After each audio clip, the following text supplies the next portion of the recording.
An absolutely ordinary rainbow. The word goes round Reppin's, the murmur goes round Lorenzini's. At Tattersall's, men look up from sheets of numbers. The Stock Exchange scribblers forget the chalk in their hands, and men with bread in their pockets leave the Greek Club. There's a fellow crying in Martin Place. They can't stop him. The traffic in George Street is banked up for half a mile and drained of motion.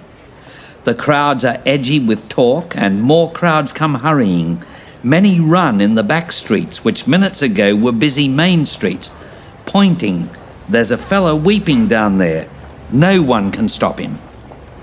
The man we surround, the man no one approaches, simply weeps and does not cover it. Weeps not like a child, not like the wind, like a man, and does not declaim it, nor beat his breast, nor even sob very loudly.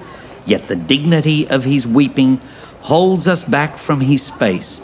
The hollow he makes about him in the midday light, in his pentagram of sorrow, and uniforms back in the crowd who tried to seize him, stare out at him and feel with amazement, their minds longing for tears as children for a rainbow.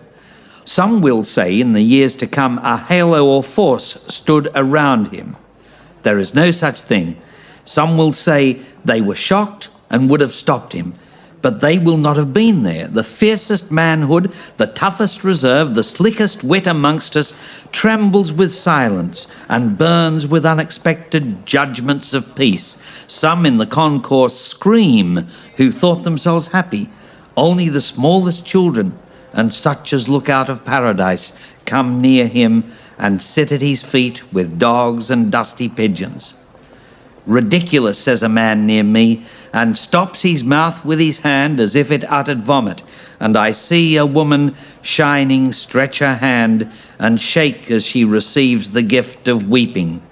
As many as follow her also receive it, and many weep for sheer acceptance, and more refuse to weep for fear of all acceptance.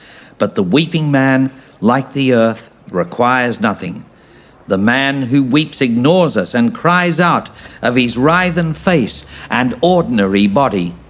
Not words, but grief. Not messages, but sorrow, hard as the earth, sheer, present as the sea. And when he stops, he simply walks between us, mopping his face with the dignity of one man who has wept and now has finished weeping.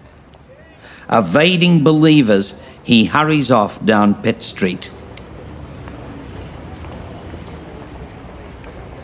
Les Murray's poem was read by Thomas Keneally.